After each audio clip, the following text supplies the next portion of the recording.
زعيم السنة في لبنان هو أحمد الشرع. زعيم السنة في لبنان. زعيم السنة في سوريا. لا أبدا، زعيم السنة. ليش زعيم السنة في لبنان؟ لأنه بيحتاجون السنة إلى عصب.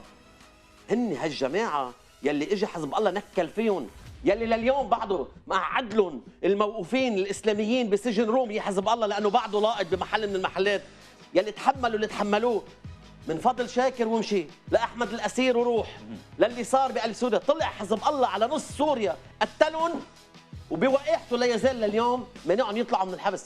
هيدول كلهم بحاجه لحدا يشد عصب.